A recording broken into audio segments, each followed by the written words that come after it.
আসসালামু আলাইকুম। প্রিয় দর্শক, আপনাদের নিশ্চয়ই দুদিন আগের একটা খবরের কথা মনে আছে। খবরটা কী ছিল? খবরটা এমন ছিল যে বাংলাদেশ রাশিয়া থেকে তেল কিনতে চায় এবং রাশিয়া থেকে সেই তেল কেনার ব্যাপারে যুক্তরাষ্ট্র বাংলাদেশকে অনুমতি দিয়েছে 60 দিনের জন্য, মানে 2 মাসের জন্য, যে 2 মাস সময়ের মধ্যে তোমরা রাশিয়া থেকে তেল কিনতে পারো। আপনাদের মনে একবার প্রশ্ন হয়নি যে তেল কিনবে বাংলাদেশ, বেচবে রাশিয়া, অনুমতি দেবে যুক্তরাষ্ট্র? কেন? যুক্তরাষ্ট্র কি আমাদের মালিক? আমরা কি আমাদের সমস্ত কিছু যুক্তরাষ্ট্রের কাছে বন্ধক দিয়েছি? যুক্তরাষ্ট্র না চাইলে কি আমাদের তেল কেনার কোনো অধিকার থাকবে না? যুক্তরাষ্ট্র যা বলবে আমাদের কি তাই শুনতে হবে? যদি এমন হয় যে অন্য একটা দেশ আমাদের দেশের উপর এই ধরনের অধিকার ফলাতে আসে, অথবা আমরা এ ধরনের ওদের কাছ থেকে এ ধরনের অনুমতির জন্য অপেক্ষা করতে থাকি, তারা বললে কিনতে পারবো, না বললে কিনতে পারবো না, তারা বললে খেতে পারবো, তারা না বললে আমি কিনতে পারবো না, খাদ্যদ্রব্য কিনতে পারবো না, তেল কিনতে পারবো না, এই যদি হয় সম্পর্ক, সেই সম্পর্ককে আপনি কীভাবে আখ্যায়িত করবেন? তখন কি আমাদের এই দেশ, আমাদের এই সরকার, আমাদের এই দেশের মানুষ, তারা কি নিজেদেরকে স্বাধীন বলে দাবি করতে পারবে? আমরা কি একটা সার্বভৌম রাষ্ট্র আর থাকবো? আমাদের কিন্তু এটাই সবচেয়ে বড় দুঃখ ছিল। বলা হতো নানাভাবে যে এই দেশটা নাকি শেখ হাসিনা ভারতের কাছে বিক্রি করে দিয়েছে, আমরা নাকি ভারতের ভৃত্যে পরিণত হয়েছি, আমরা নাকি ভারতের অনুমতি ছাড়া কিছুই করতে পারি না। এই সমস্ত কথা কিন্তু বলা হতো, পুরো সময়টা ধরেই বলা হতো। শেখ হাসিনার 15 বছর ধরে এই কথাগুলো আমরা শুনতে শুনতে আমাদের কান ঝালাপালা হয়ে গিয়েছিল। শেখ হাসিনার পতনের পর নতুন যে সরকার এসেছিল, সেই সরকারও বারবার বলার চেষ্টা করেছে যে ভারতের সঙ্গে আমাদের একটা দাসখত আছে। ওই সরকারে যারা বিদেশ থেকে যারা নাকি তার পিআরের চাকরি করত, মানে পিআরের ভূমিকায় যারা ছিল শুরুর দিক থেকে, সরকারকে যারা সাপোর্ট দিত এবং বলতো, এই প্রথম একটা সরকার পাওয়া গেল যা নাকি ভারতের সঙ্গে বুক চিতিয়ে মেরুদণ্ড সোজা করে বার্গেইন করছে। কেবল তাই নয়, এমনও বলা হতো, থ্রেট দেওয়া হতো যে ভারতের যে 7 সিস্টার আছে সেগুলো কিন্তু আমরা ডিস্টার্ব করব যদি আমাদের কিছু করতে আসে। তার মানে ভারতের সঙ্গে যে আমাদের দাসখত চুক্তি ছিল, এটা নিয়ে কিন্তু নানা আলাপ হয়েছিল। মাঝখানে আমরা একবার এমনও দেখলাম, আমি যাকে শিশু উপদেষ্টা বলতাম তখন, মিস্টার আসিফ মাহমুদ সজীব ভুইয়া, উনি একবার একটা তালিকা প্রকাশ করলেন যে এই সরকার দায়িত্ব নেওয়ার পর ভারতের সঙ্গে যে দাসত্বমূলক চুক্তিগুলো ছিল সেখান থেকে প্রায় 10টা চুক্তি আমরা বাতিল করে দিয়েছি। এরকম একটা তালিকা উনি প্রকাশ করলেন যে আরও বাতিল করা হবে, বড় একটা তালিকা, তার মধ্যে কোনটা কোনটা বাতিল করা হয়েছে তা উনি দেখালেন। পরে দেখা গেল যে ওই সরকারেরই ওনারই সহকর্মী পররাষ্ট্র সচিব, পররাষ্ট্র উপদেষ্টা যিনি ছিলেন মিস্টার তৌহিদ হোসেন, তিনি বললেন যে যে চুক্তির কথা বাতিলের কথা বলা হয়েছে এই চুক্তিগুলি আসলে এক্সিস্টই করে না, এ ধরনের কোনো চুক্তিই নাই। তার মানে পুরাই ভুয়া, মানে হাওয়ার উপরে উনি একটা মেরে দেয়া মার্কেট তার পক্ষে নেওয়ার চেষ্টা করছেন, মানুষের সেন্টিমেন্টকে এক ধরনের প্রতারণা করেছেন। এই ধরনের লোক সেই সরকারে ছিল। সারাক্ষণ তারা ভারত বিরোধিতা করত এবং ভারত আমাদের সব কিছু নিয়ে যাচ্ছে, ভারতের অনুমতি ছাড়া আমরা কোনো কিছু করতে পারছি না, ভারত আমাদের উপর চেপে বসে আছে, প্রভু হয়ে আছে, এগুলি বলা বলি করত। কিন্তু তারা এই সময়ে, এই 1.5 বছরে একটাও দেখাতে পারেনি যে ভারতের সঙ্গে বাংলাদেশের কী কী চুক্তি শেখ হাসিনা করেছিল যে নাকি দাসত্বমূলক এবং যেগুলো নাকি তারা বাতিল করে দিয়েছে। তারা কিছুই বাতিল করেনি। যে চুক্তির কথা আমরা খুব বলা বলি হতো যে আদানি থেকে বিদ্যুৎ আনি আমরা, সেই বিদ্যুৎটা দাসত্বমূলক, এবং ওই সরকার দায়িত্ব নেওয়ার পর প্রথম যে ঋণটা টাকাটা পরিশোধ করেছে এটা কিন্তু আদানিটা শোধ করেছে। এই হলো আমাদের সরকারের অবস্থা। 1.5 বছর তারা ওই চুক্তিটা রিভিউ করতো, বাতিল করতো, কিচ্ছু করেনি। তো এই যদি হয় বাস্তবতা, তখন এই সরকার, ওই সরকার, ওই অন্তর্বর্তীকালীন সরকার, তারা একদম ক্ষমতা থেকে নেমে যাওয়ার ঠিক 3 দিন আগে যুক্তরাষ্ট্রের সঙ্গে একটা চুক্তি করেছে। এগুলো বাণিজ্য চুক্তি, এবং সেই বাণিজ্য চুক্তির নন ডিসক্লোজার বাণিজ্য, মানে ওই চুক্তিটা কী করেছে তারা যাওয়ার আগে একদিনের জন্য প্রকাশ করেনি। আমাদের সরকার এখনও আনুষ্ঠানিকভাবে সেই চুক্তিটা কিন্তু প্রকাশ করেনি। বিভিন্নভাবে ওদের যুক্তরাষ্ট্রের বিভিন্ন নথি থেকে, বিভিন্ন থেকে আমরা চুক্তি সম্পর্কে কিছু কিছু জানতে পেরেছি। এই যে আমি বললাম যে রাশিয়া থেকে তেল কিনতে যুক্তরাষ্ট্রের অনুমতি লাগবে, এটা কিন্তু ওই চুক্তির কারণে। যে চুক্তিটা এই অন্তর্বর্তীকালীন সরকার, যা নাকি বুক চিতিয়ে ভারতের বিরুদ্ধে যুদ্ধ করতে চায়, এবং যা নাকি বলতে চায় ভারত আমাদের দাসত্বর মধ্যে আবদ্ধ করেছিল, দাসত্ব চুক্তি ভারতের সঙ্গে শেখ হাসিনা করেছিল, যে চুক্তির একটাও তারা বাতিল করতে পারেনি অথবা দেখাতেও পারেনি কোন চুক্তিগুলো, এবং বাতিলের নামে যেগুলো তারা বলেছিল সেগুলো পুরো ভুয়া ছিল, এবং তাদের লোকজনই বলছে এরকম কোনো চুক্তি নাই। সেই সরকার যুক্তরাষ্ট্রের সঙ্গে যে চুক্তিটা করেছে, সেই চুক্তির থাকার কারণে আমি এখন অন্য কোনো দেশ থেকে কোনো পণ্য কিনতে হলে যুক্তরাষ্ট্রের অনুমতি লাগবে। এর চেয়ে বড় দাসত্বের শৃঙ্খলে এই জাতি, এই দেশ অতীতে কখনো পড়েছিল এটা আমার জানা নেই। এবং এই দাসত্বে কে ফেলে গেল? আমাদের অন্তর্বর্তীকালীন সরকার। সেই চুক্তি যুক্তরাষ্ট্রে স্বাক্ষরিত হয়েছিল, এবং সেই চুক্তিতে কী কী আছে আমি একটু আপনাদেরকে পড়ে শোনাতে চাই। দেখুন, এই চুক্তিতে বড় দাগে যেগুলো আছে মোটামুটি কয়েকটা আমি বলি।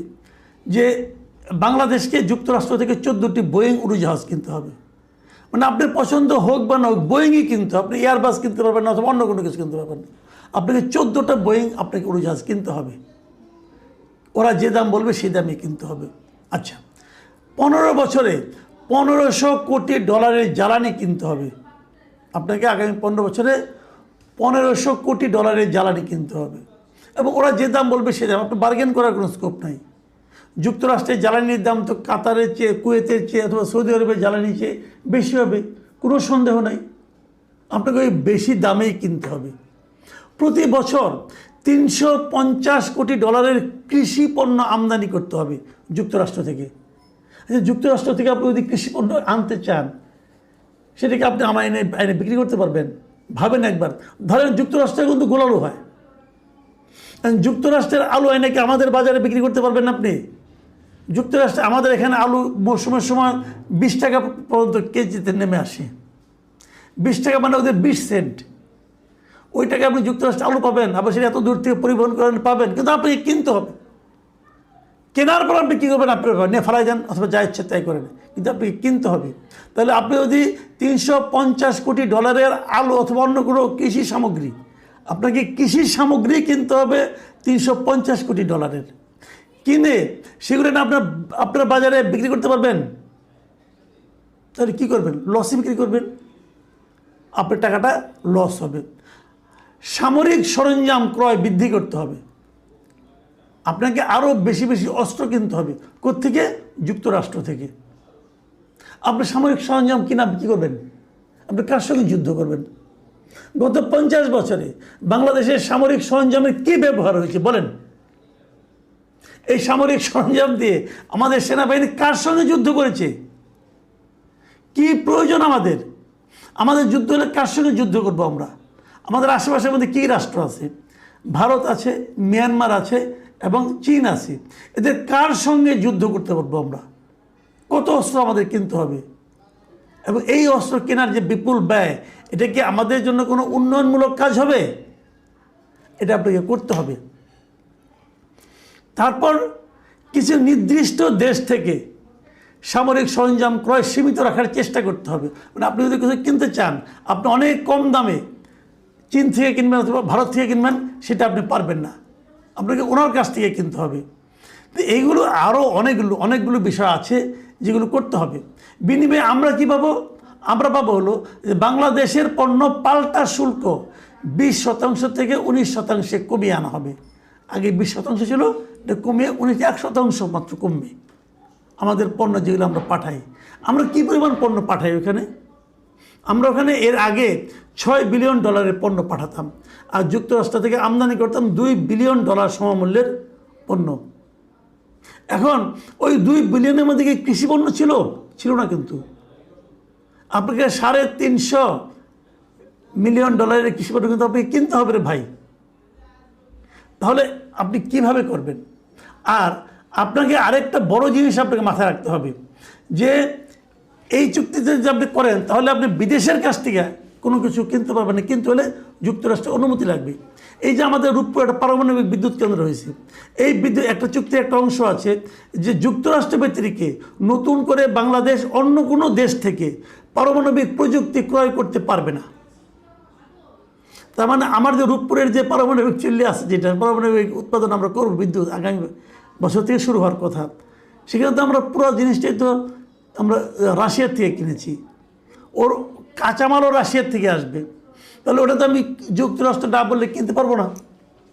তো এই যে বিষয়গুলো এবং এর বাইরে যে জিনিসটার কারণে আমরা এই অনুমতিটা নিচ্ছি সেটা হলো গিয়া আমাদেরকে কিন্তু অন্য কোনো দেশকে, যে সমস্ত দেশকে যুক্তরাষ্ট্র কোনো ধরনের নিষেধাজ্ঞা দেবে যে এই দেশের পণ্য আমরা কিনবো না, মানে যুক্তরাষ্ট্র যদি বলে আমি রাশিয়ার পণ্য কিনবো না, আমি ইরানের পণ্য কিনবো না, ইরানের পণ্য বিক্রয়ের উপর যদি যুক্তরাষ্ট্র নিষেধাজ্ঞা দেয় সেই নিষেধাজ্ঞা আমাদেরও মানতে হবে। আমরা তাহলে যুক্তরাষ্ট্র যদি রাশিয়ার তেল কেনার উপর নিষেধাজ্ঞা ছিল, অথবা আমরাও কিনতে পারবো না, এবং আমরা কিন্তু যুক্তরাষ্ট্রের কাছ থেকে পারমিশন নিতে হবে, এবং যে পারমিশনটা ওরা এবার আমাদের 9 জুন পর্যন্ত দিয়েছে। ইন্টারেস্টিং হলো এর সময় মধ্যে কিন্তু আমাদের কোনো পণ্য রাশিয়া থেকে আমরা কিন্তু তেল কিনতেছি না, আমরা কিনতেছি না, কিন্তু তারা পারমিশন দিয়ে রাখছে, তারা ইচ্ছা দিবে পারমিশন। যদি আমরা কিনতেও চাইতাম তারপর লাভ হতো না, কোনো রাশিয়ার তেল আমাদের আইনে খুব একটা সুবিধা হয় না। যাই হোক, এই যে বিষয়গুলো, এখন প্রশ্ন হলো এই ধরনের একটা চুক্তি অন্তর্বর্তীকালীন সরকার কেন করলো, কার মাধ্যমে করলো, কার স্বার্থে করলো? এটা স্পষ্ট আমি মনে করি এটা নিয়ে সংসদে আলোচনা হওয়া উচিত ছিল। সংসদে এত কিছু আলোচনা হচ্ছে, এই চুক্তির আলোচনা হচ্ছে না। তেল গ্যাসের চেয়ে এটা বড় সমস্যা, এটা আজকে দেখলাম বলেছেন একটা অনুষ্ঠানে মিস্টার দেবপ্রিয় ভট্টাচার্য। উনি বলছেন যে তেল গ্যাসের যে সমস্যা তার চেয়ে বড় সমস্যা হলো যুক্তরাষ্ট্রের সঙ্গে করা এই বাণিজ্য চুক্তি। এটা নিয়ে কোনো আলোচনা হচ্ছে না, সরকার আলোচনা করছে না, বরঞ্চ এই চুক্তির যিনি মূল হোতা, অন্তর্বর্তীকালীন সরকারের ওই সময় যিনি ওই চুক্তির জন্য যুক্তরাষ্ট্রে চলে গিয়েছিলেন, ডক্টর খলিলুর রহমান, তাকে এই সরকার পররাষ্ট্রমন্ত্রী বানিয়েছে। ব্যাখ্যাটা কি? সহজ ব্যাখ্যা, আমি ব্যাখ্যাটা করে দিচ্ছি। ব্যাখ্যাটা হলো, আসলে আমি বারবার প্রশ্ন করছিলাম না যে হোয়াই ডক্টর খলিলুর রহমান, তাকে কেন এই সরকার পররাষ্ট্রমন্ত্রী বানালো? কারণ এই একটাই, তাকে যুক্তরাষ্ট্র বসিয়েছে, অথবা সে যুক্তরাষ্ট্রকে বলিয়েছে যে আপনারা আমাকে সরকারের মধ্যে রাখেন, তাহলে আপনাদের এই চুক্তিগুলি যাতে নাকি নষ্ট না হয়, ভেঙে ফেলতে না পারে, চুক্তিগুলি বাতিল করতে না পারে, সেই কাজটা আমি করে দেব। এবং সে প্রতিনিয়ত সরকারকে জুজুর ভয় দেখাতে থাকবে যে চুক্তিগুলি বাতিল করা যাবে না। এই লোকটা তো এই দেশের নাগরিকই না, আমি বহুবার বলেছি। সে দীর্ঘদিন ধরে আমেরিকায় ছিল, হঠাৎ করে উড়ে এসে বড় বড় কাজ করছে, উনি সুচয়ে ঢুকে এখন ফাল হয়ে বেরোচ্ছে। দেশটাকে কত বড় ক্ষতি করে দিয়েছে। যারা এতদিন ধরে কথা বলতেন যে আমরা অন্য দেশের অনুগত হয়ে যাচ্ছি, তাদেরকে দেখিয়ে দিয়েছে যে অন্য দেশের প্রজা, অন্য দেশের চাকর এবং নিজের সার্বভৌমত্ব কীভাবে নষ্ট করতে হয় তার জার্জল্যমান মানে উদাহরণ এই ডক্টর খলিলুর রহমান, ডক্টর ইউনুস গং আমাদেরকে উপহার দিয়ে গেছে। আমরা এখান থেকে কী করে বেরোবো? বের হওয়ার একটা নিয়ম আছে যে আপনি কিন্তু 60 দিনের জন্য 60 দিনের নোটিশে এই চুক্তি বাতিল করতে পারেন, কিন্তু যাদেরকে বাতিল করতে না পারে সেই জন্য তো ডক্টর খলিলকে বসিয়ে রেখেছে এখানে, সে তো তাও করতে দিবে না। প্রিয় দর্শক, একবার ভাবুন আমরা কোথায় আছি, আমরা কিভাবে আছি, আমরা কতটা স্বাধীন আছি এবং কতটা পরাধীনতার শৃঙ্খল আমাদের পরিয়ে দিয়ে গেছেন এই ডক্টর ইউনুস, ডক্টর খলিল গংরা। প্রিয় দর্শক, এখন এই পর্যন্তই। আল্লাহ হাফিজ।